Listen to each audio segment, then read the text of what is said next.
Good morning, everybody. Welcome to our Wednesday morning devotionals. We've been looking at that beautiful name of Jehovah, Shalom. The Lord is my peace, a name that was given to God by Gideon. So we're looking at Gideon's story. Gideon was an Israelite being pestered by the Midianites who had chased the Israelites up into the hills, had stolen all of their wherewithal, had stolen all their crops, and Gideon was bemoaning his fate to an angel. And the angel appeared to him and told him that he was a mighty warrior, and we'll deal with that another time. But the background to Gideon's psychology or his worldview was quite intriguing. He first of all thought that God may have just lost the plot a little bit, had ignored him, and his theology was completely shot. He had fallen, in a sense, for this good life theology that says if I become a believer, then everything's going to go fine for me. Well, that might be true or it might not be true, dependent upon the sovereignty of God. But the next thing we find with Gideon was that he had fallen for another form of worldview, and that was that simply that God must have abandoned them. And he has this discussion with the angel and says, in a sense, well, things are looking so bad. Maybe God's forgotten us. Maybe God's rejected us. Surely, with the evidence around us, it would appear that God has abandoned us. Let me ask you a question. Does God ever withdraw from us? Well, I guess there are times that he might. Does God ever let us go through the fire? Yeah, he does. Does God ever let us go through the storm? Yes, he does. But does God ever abandon us? Never, never, ever.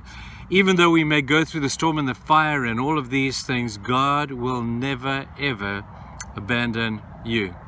The evidence may suggest that he has, if you look at the evidence, but remember, the evidence is not all there is. And things may not appear to be what they are, or things may not be what they appear to be.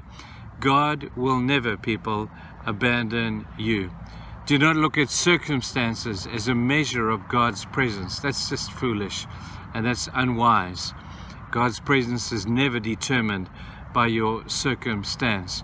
But God will never, ever abandon you. Now look, for a great example, in Mark chapter 7, we have that incredible story of the disciples on the sea. And the first thing they cried out was, He's abandoned us, He's abandoned us. We're all going to drown, we're all going to go under for the count of 10. And the only one who stood by faith was Peter, but he recognized that Jesus had not abandoned them and that Jesus was in fact walking on the water beside the boat. And so Peter, with great faith and great passion, as only Peter could do, cries out to Jesus, Jesus, if that is you, call me to walk on the water. And he heard the voice of Jesus saying, get out of the boat, Peter, and come and walk to me. It was a great lesson, not just for Peter, but for the disciples in retrospect, to know that no matter how fierce the storm, no matter how high the waves, no matter how frightening the lightning and the size of the water is, God will never abandon you. So have a look at your life today. There's some great devotional stuff found in this particular story of Jehovah Shalom. The Lord is my peace. So the cry of He's abandoned us is a cry that is illegitimate to people of faith. Even though the evidence may suggest otherwise, hold on, people. Just hold on to the fact that no matter how bad it is, no matter what circumstance you may be going through, God has not abandoned you. Please, people, do not fall into the trap of measuring God's presence in your life by how you feel, by the circumstances around you. That's very fickle, and that will fail you for sure. God will never, ever abandon you.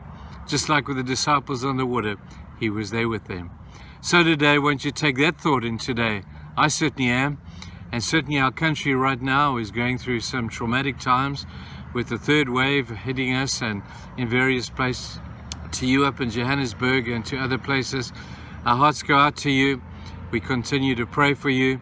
It hasn't hit us down here quite as badly as with you, but we love you guys, we're thinking of you, and we are praying for you at this particular time.